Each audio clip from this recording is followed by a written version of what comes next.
Hello, everybody. Welcome to tonight's edition of From the Boardroom to the Locker Room. And we've been talking cricket, we've been talking rugby, we've been talking Bafana, and Trikus du Plessis. We've had such a real awful couple of days in South African sport, but you need to know how to lose to know the joy of how to win. So we're going to the fairest sex this evening, and we're going to catch up with the South African Protean netball team and their coach, Jenny van Dijk. Jenny, welcome to the program. Lovely to chat to you, and thank you for your time. Well, thank you for having me. All right, lovely to chat to you. Lovely to have you guys on board. And the ladies' netball team going from strength to strength, which is great to see. Yes, definitely. Definitely making some progress. Definitely also a tough season ahead for us as we ease into it at the moment.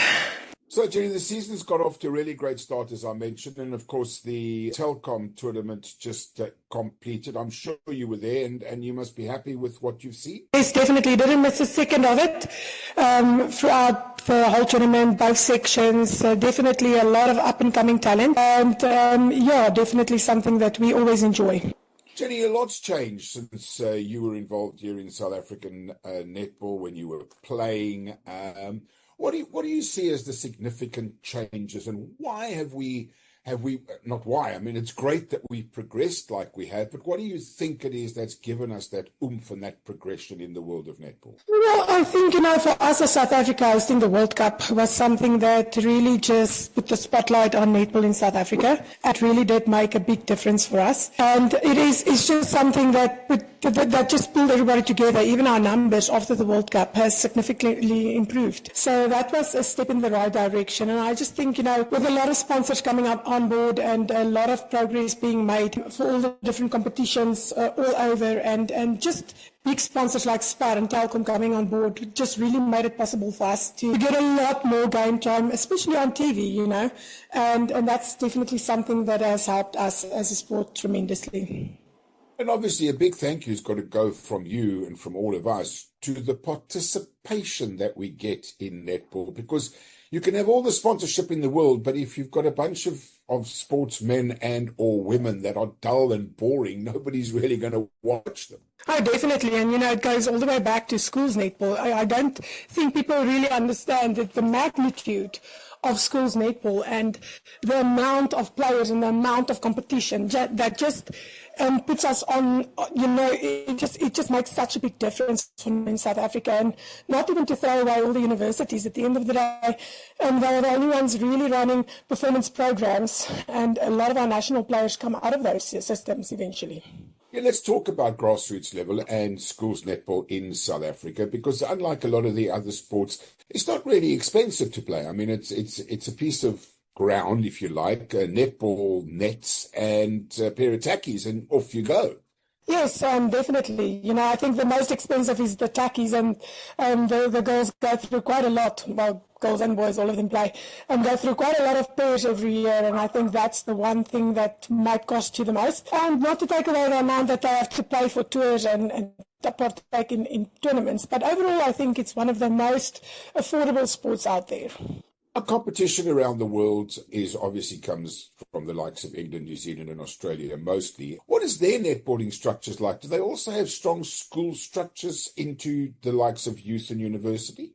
It differs from country to country, but a lot of what they do is more of a club system than a school system. So I think that's the one thing that we have really done well in South Africa. I think, they work according to clubs for most of them, and it's a different story, because with schools, you get that school spirit and the camaraderie that comes with it, and it's a big difference between what they do in most of the other countries.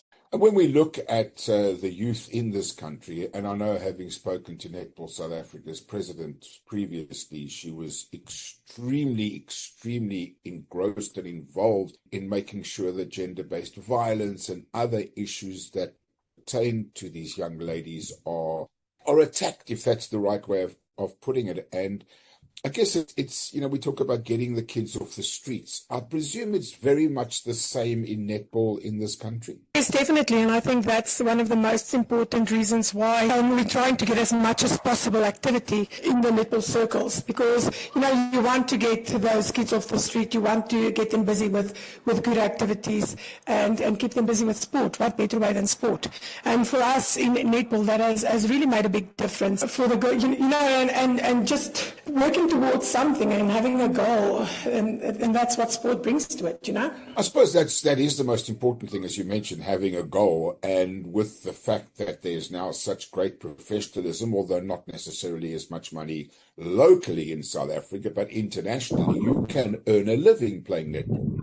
Oh, definitely. Most of our players currently in the Spar Protea team is either playing in the UK. Most of them are playing in the UK, in the UK Super League. And we've got one player playing in the Suncorp in Australia. And, they earn a living through it. They are contracted with NSA. And even within the Telkom Netball League, they maybe not as much as some of the stronger, more dominant sports in South Africa. But definitely a step in the right direction for us. It's something that you can make a living with. And not to take away the fact that most of our netball players are so actively involved within schools and clubs levels. They coach there, and that also brings in additional income for them. Yeah, we'll talk more about coaches in a minute, because obviously it's all good and well getting the kids off the street and getting them onto a netball court, but you also need the motivation from whether it be teachers or PE teachers to actually coach these young girls. How's that going in South Africa at the moment?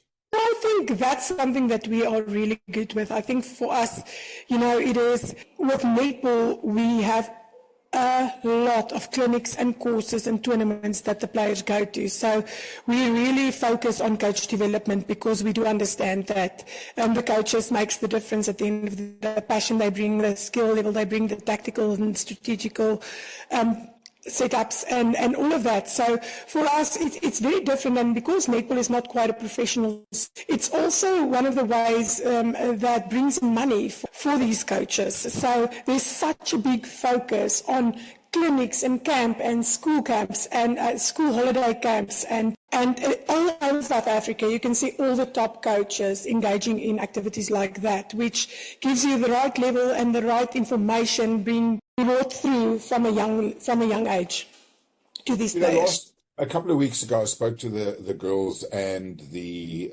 head coach and the lady that took the Red Hill Girls School across to the UK, where they won the schools competition. And what was a little bit disturbing in a way was that two of the star players didn't think that they would continue playing football after they left school. Is it still difficult to persuade the girls to actually continue on in their careers?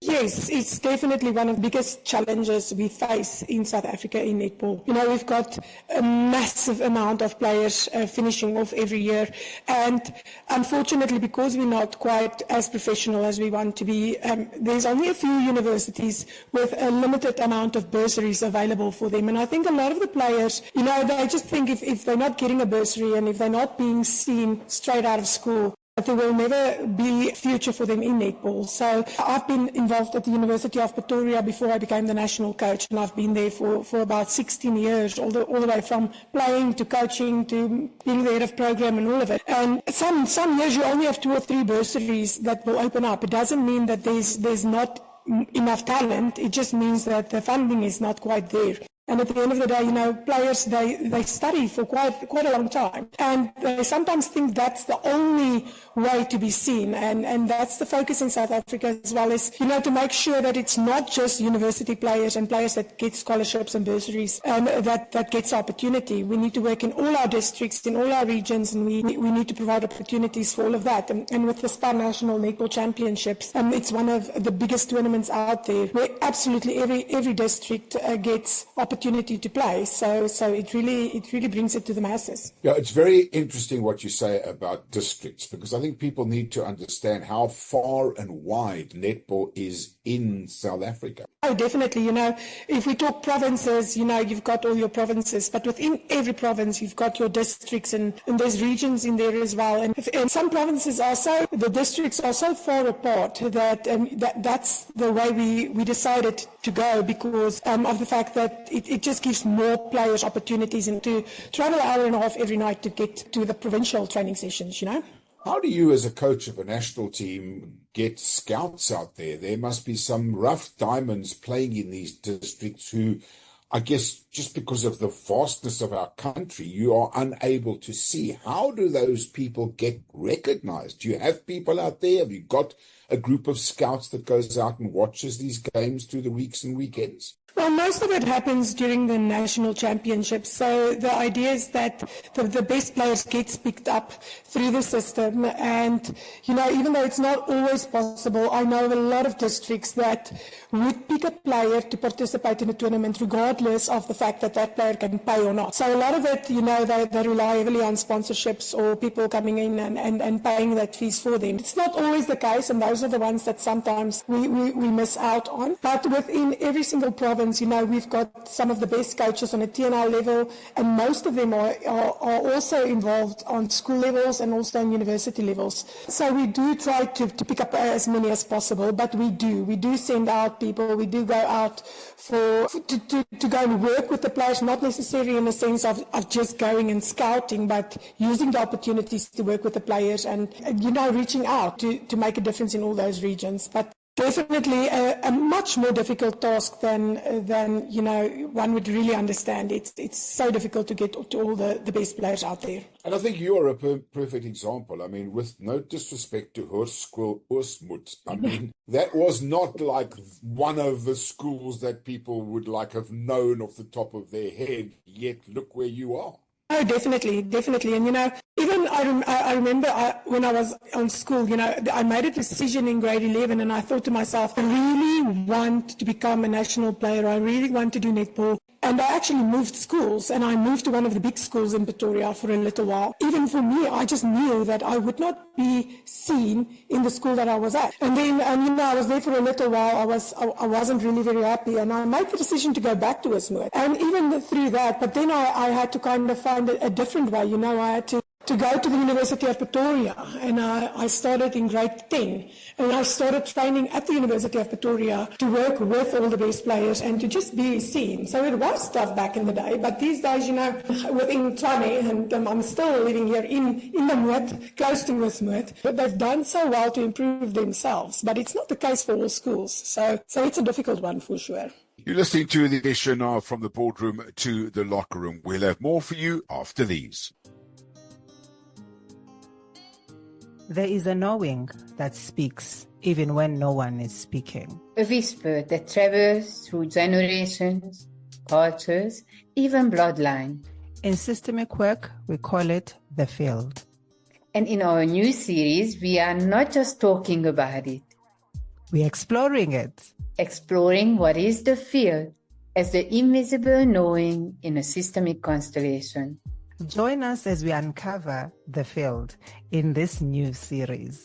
Listen to episode 78, uploading on the 24th of August 2025 from 10 a.m. South African Standard Time on our website, Spotify, Apple Podcast, and YouTube. Our website is www.uniqueyetconnected.com. Remember to subscribe, share, like, and engage with us.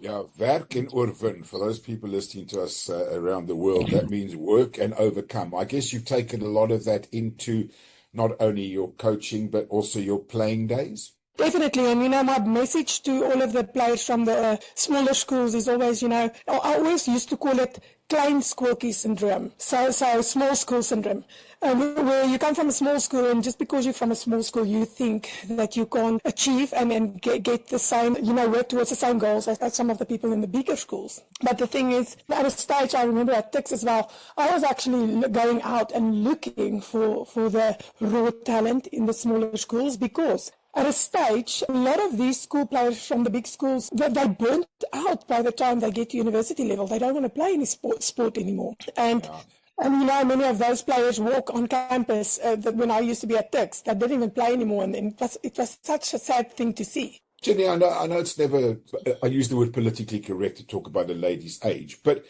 you're a relatively younger head coach of the netball team than previous coaches that we've had. Do the girls relate differently to you than they would to the previous coach, for example? I've worked with Norma quite a lot, and I've travelled with the team while she was the coach as well. And I think there is a difference. I think, for the older generation coaches, I think there's been quite a turnaround in the way we coach these days, in the sense of, the players have changed. The generation we're working with now is much different from the generation back in the day. So we've kind of had no choice but to adapt, even though I think in the past, I used to be such a strict coach. And at stages I still am. I've just learned to manage it better and, to balance it better, because at the end of the day, players want to enjoy the experience as well. They want to feel that it's worth it. And we have the conversation a lot about, when it's down to business, when we're on that court, we take it seriously and we make sure that we really put in our 100% effort. But when we're off the court, we're going to spend so much time together that it needs to be fun, and it needs to be an environment that everybody feels welcome, regardless of where you come from or who you are.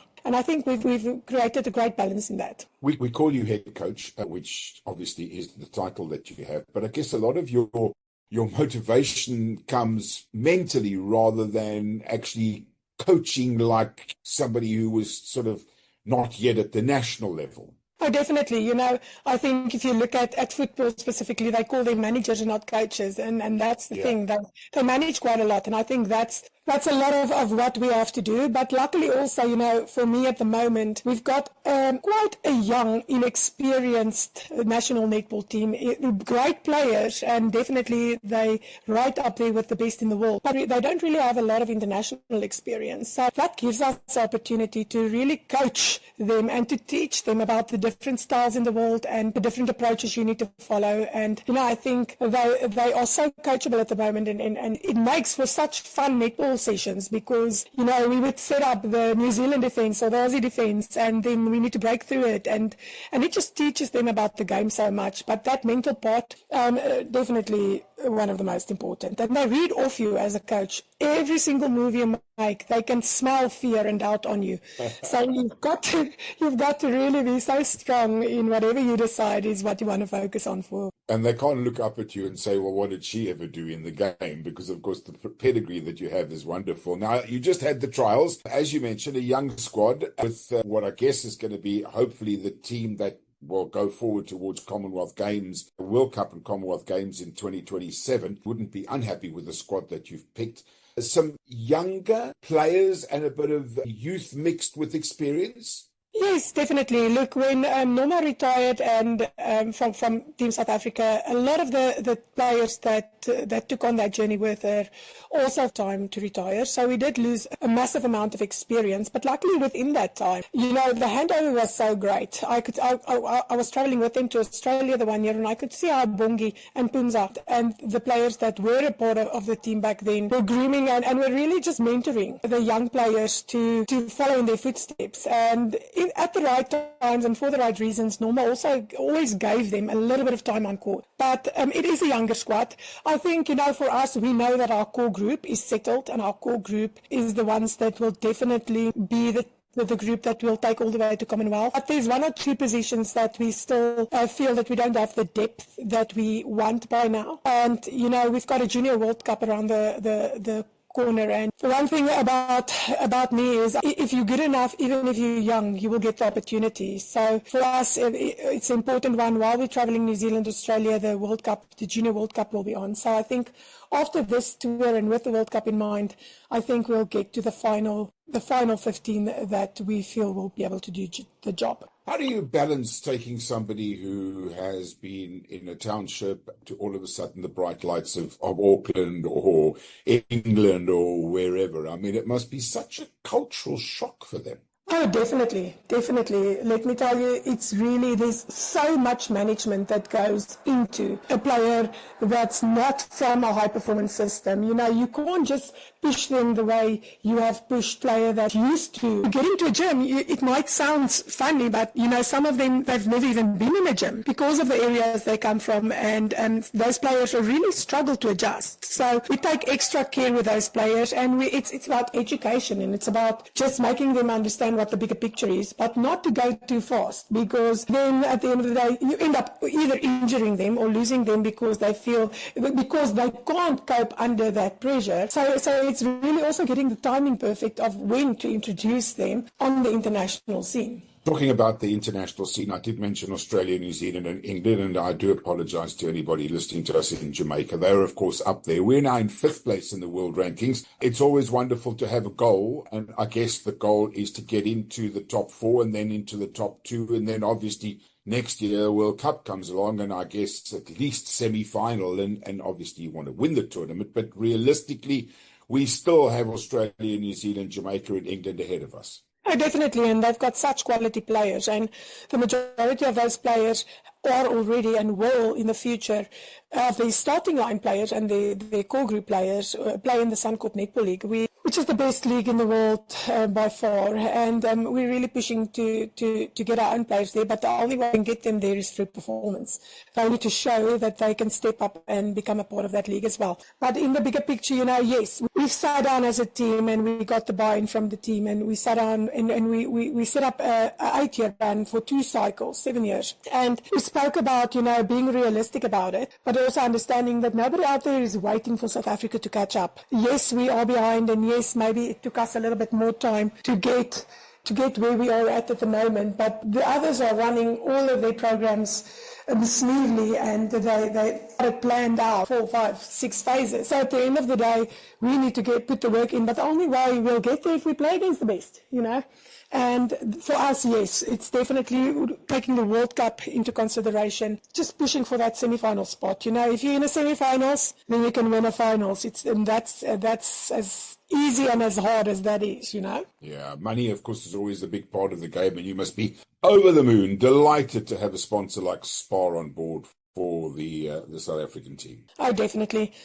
You can't even imagine to what extent they are currently going and have gone for, and they've been backing us for years and years. And, that has just been the big change for us, is having somebody that really believes in us and that backs us. And, so that has made a massive difference specifically towards our international participation and the international test series that we can actually go to and participate in. So that has been phenomenal. One of the other things, and I think I've mentioned this before in an interview when I watched particularly the World Cup, and subsequently I've watched a couple of the netball tournaments that have been around, is the physicality in the game now. Yes, I think, even though it was designed as a non-contact sport, I think, the physicality is something quite interesting on that level. And I think for us as South Africans, we are quite physical. We get quite a lot of penalties because of that. But I think the top 4, all of them, they are all physical, but they've just, because of the experience and exposure of playing in the best leagues and playing week in, week out against the best players, that they become such a skill that they execute to perfection that you feel the physicality, but the umpires will never see the physicality as much, So it's such a physical game.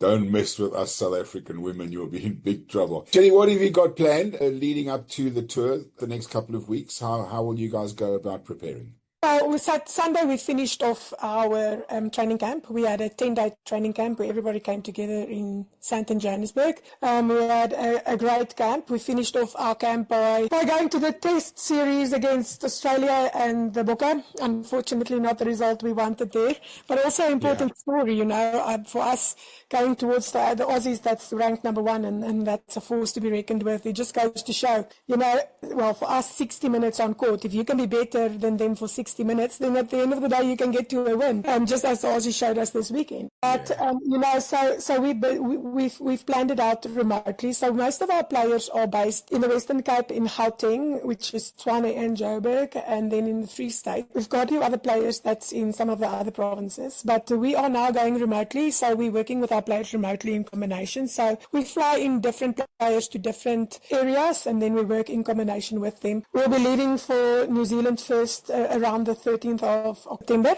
and then we'll return. We'll have 2 weeks in New Zealand, 2 weeks in Australia, 6 test matches, 3 3 against New Zealand, 3 against Australia, and then by the 13th of October, we'll return home. So unfortunately we won't have any more time in camp together as a group, but luckily we have a plan to manage that as well. Well, we wish you all the best going forward. We will be following you with great interest and go there and fly the South African flag higher. That's tonight's edition of From the Boardroom to the Locker Room. Hope you've enjoyed it, talking netball this evening with Jenny van Dijk, the coach of the Proteas Spa women's netball team. Don't forget to join us again tomorrow evening and be nice to each other as always. Until next time, bye for now.